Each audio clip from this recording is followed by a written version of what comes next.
Tu arriverais à te présenter rapidement, à présenter ton groupe et le quartier que vous avez choisi? Ouais, alors moi c'est Wissam, je suis en deuxième année de géographie et je travaille sur le groupe des Marbriers, groupe 2 dont je suis le porte-parole. Le reste du groupe est composé de Sheila, Ludo, Basile et Raph. On est des étudiants en géographie, en sciences politiques et même de la fac de relations internationales. Donc on doit bosser sur le quartier des Marbriers qui est à la porte d'entrée de Nancy, Ouais. situé entre le pont Butin et la route de Chancy. Ok. Et un diagnostic, ça consiste en quoi brièvement?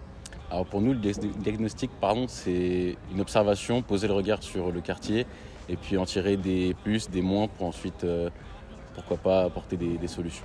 Ok. Et concrètement, vous y êtes pris comment? Quelles sont les étapes que vous avez décidé de mettre en place pour pouvoir mener vos observations et poser vos conclusions? Alors au début, on devait d'abord délimiter le quartier, donc faire en sorte qu'on sache vraiment sur quoi on va travailler, ensuite trouver la matière, c'est-à-dire que nous on a choisi l'accès aux services et les espaces verts.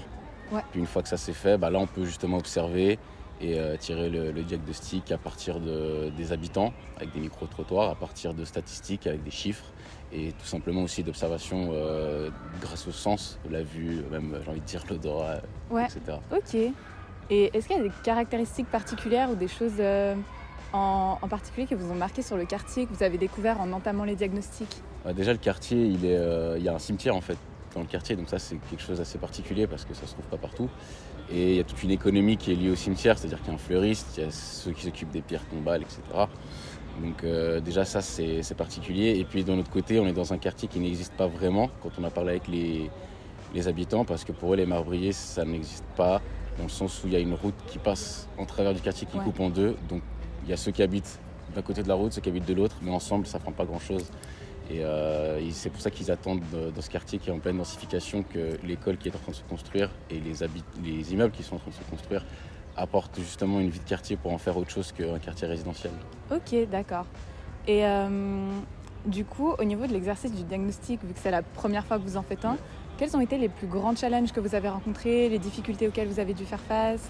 Et déjà, il y a le fait d'aller parler aux gens, que ce soit les habitants ou les représentants de la commune, Ouais. pour trouver des chiffres, mais aussi, donc, comme je disais, parler aux habitants, parce que c'est pas toujours simple d'aller parler aux gens et leur dire on est là pour travailler sur votre quartier. Enfin, niveau légitimité et crédibilité, c'est pas forcément évident, mais ça s'est très bien passé jusqu'ici. Il n'y a pas de raison que ça se passe mal dans le futur.